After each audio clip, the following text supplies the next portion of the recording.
Police officials from throughout the state are coordinating efforts to fight violent crime in North Carolina.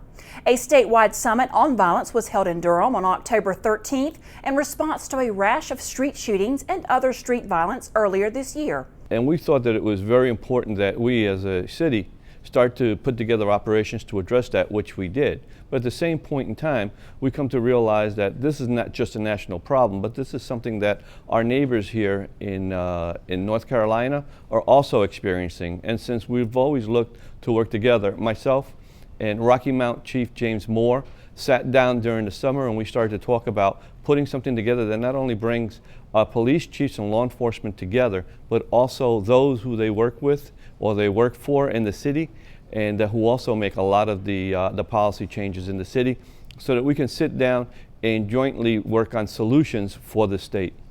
Among the topics discussed were illegal drugs, gangs, gun laws, reoffenders, and ages of violent offenders. I think there are a lot of different elements that are going on. We have individuals who are being released from prison, and now they are involved in a lot of the violence or trying to regain control of whatever criminal enterprise they were in prior to.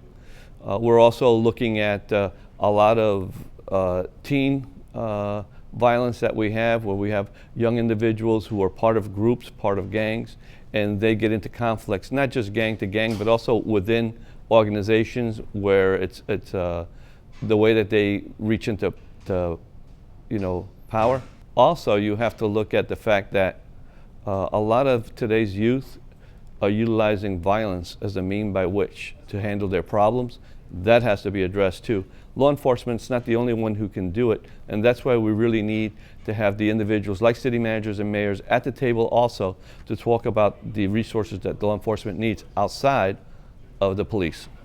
Mayors and chief town administrators were invited to attend the summit, as were representatives from the Bureau of Alcohol, Tobacco, Firearms, and Explosives, the United States Marshal Service, and the Drug Enforcement Administration.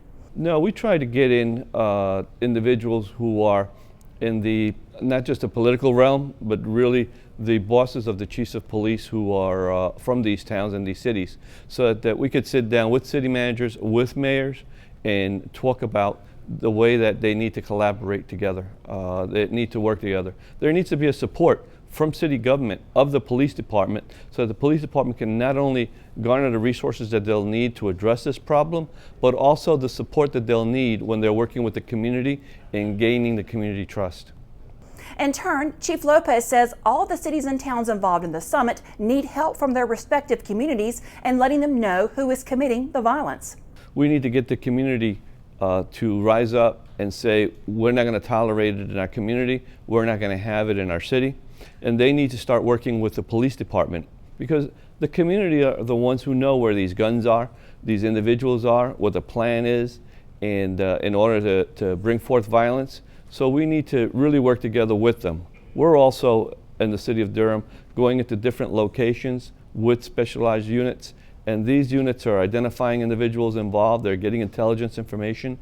We have our crime analysis and intelligence division working together with our patrols and specialized units in order to identify these individuals who are causing all of this problems. Summit participants decided to continue their discussions about violent crime at a state level and to highlight the need for community collaboration with residents, educational institutions, faith-based communities, and social services organizations. The accomplishments, quite simply, are first of all networking and finding out what we're all doing, getting our information together.